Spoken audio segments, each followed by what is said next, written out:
C'est l'édito politique. Et avec nous, Lydia Guirousse. Bonjour Lydia. Bonjour Cécile. Oui, Lydia Guirousse, à la veille du procès des attentats du 13 novembre. Alors vous revenez sur une autre forme de menace terroriste. On s'arrête sur la jeune Mila. Mila qui est menacée de mort. Elle a tweeté ces dernières heures: ce pays est foutu, ça m'écoeure, après une interpellation de quelqu'un qui la menaçait. Exactement, Patrick. C'est un jeune islamiste radicalisé d'origine tchétchène qui a été mis en examen pour apologie du terrorisme et qui avait pour projet de tuer Mila, qui a été relâché par la justice. Et cet islamiste, figurez-vous qu'il cherchait même des complices sur les réseaux sociaux et le voilà donc libre quand Mila, elle, vit dans une prison à ciel ouvert. Oui, c'est ça. Il est libre, mais sous contrôle judiciaire en attendant son procès. Oui, le fameux contrôle judiciaire, on sait ce que cela vaut. Et rappelons-nous que le meurtrier du père Hamel, lui aussi un jeune radicalisé qui était assigné à résidence avec un bracelet électronique, n'avait pas eu de difficulté à aller dans l'église pour tuer le prêtre.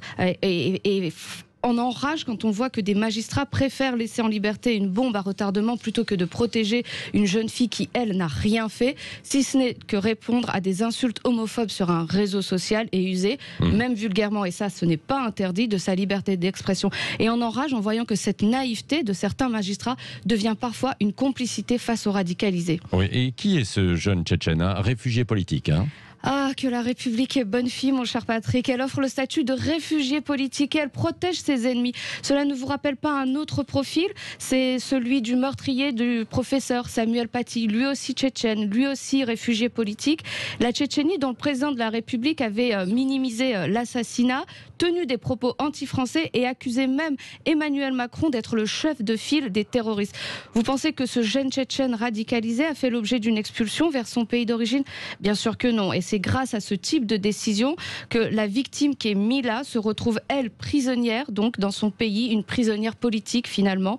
Et la libération de 250 condamnés pour terrorisme islamique d'ici 2022 n'arrangera rien pour elle. Ce sont des radicalisés qui n'ont pas renoncé à leur idéologie mortifère, des dangers publics que la police et évidemment les services de renseignement ne réussiront pas à tous surveiller. Oui, Lydia Guirousse, est-ce que donc Mila a raison quand elle écrit que ce pays est foutu? Raison, ou en partie en tout cas? Mais malheureusement, en partie, oui. Et les fossoyeurs de ce pays sont ceux qui détournent le regard, ceux qui prônent la résistance avec des bougies au balcon ou des verres à la terrasse des cafés au lendemain des attentats du 13 novembre, dont le procès va s'ouvrir, ceux qui prônent l'ouverture à tout, même à l'obscurantisme. Ce pays est foutu en partie lorsqu'il relève la tête. Ça ne dure jamais longtemps et la résilience rime de plus en plus avec la résignation. Et ce pays est en partie foutu car on trouve toujours des collabos pour dire qu'elle l'a bien cherché ou qu'elle a été trop loin.